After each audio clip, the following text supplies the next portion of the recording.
नदिया के पीछे जैसे नैया डोले ओ सही मन सैया डोले।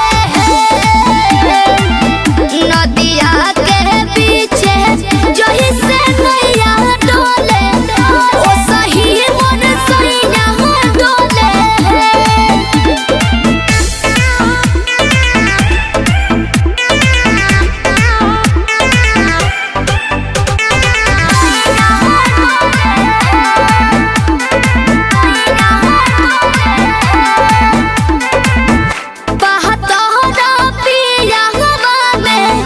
बहुते बहमा जरामा लोही कन के जैसन भूत सट जाले बाजारामा।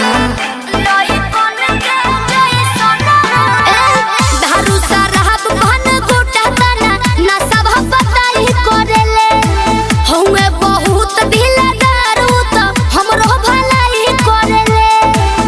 पहलम के पलैया डोले नदिया के पीछे जैसे नैया डोले ओ सही मन सैया डोले।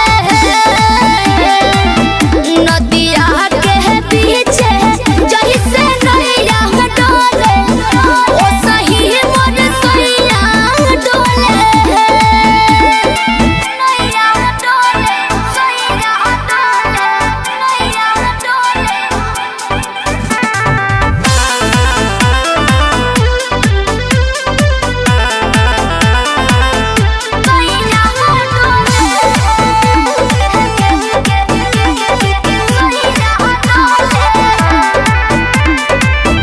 जब खिसियानी हमके प्यार से मनावस रामा अपने ही हाथे हमके मुँह में खियावस रामा।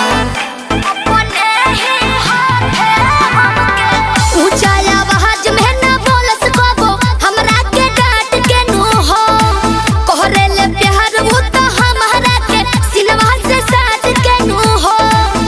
बहलमा बिजया डोले नदिया के पीछे जैसे नैया डोले ओ सही मन सैया डोले। नदिया के पीछे जैसे नैया डोले ओ सही मन सैया डोले। आग दिल में लगी जब वो खफा हुए, अजी आग दिल में लगी जब वो खफा हुए, महसूस हुआ तब जब वो जुदा हुए। करके वफा कुछ दे ना सके वो, पर बहुत कुछ दे गए जब वो बेवफा हुए। कौन कहता है हम उनके बिना मर जाएंगे, अजी कौन कहता है हम उनके बिना मर जाएंगे। हम तो दरिया हैं समंदर में उतर जाएंगे, वो तरस जाएंगे प्यार के एक बूंद के लिए। हम तो बादल हैं प्यार के किसी और पर बरस जाएंगे। तेरी चौखट से सर उठाऊं तो बेवफा कहना, अजी तेरी चौखट से सर उठाऊं तो बेवफा कहना। तेरे सिवा किसी और को चाहूं तो बेवफा कहना। मेरी वफाओं पर शक है तो खंजर उठा लेना, मैं शौक से ना मर जाऊं तो बेवफा कहना।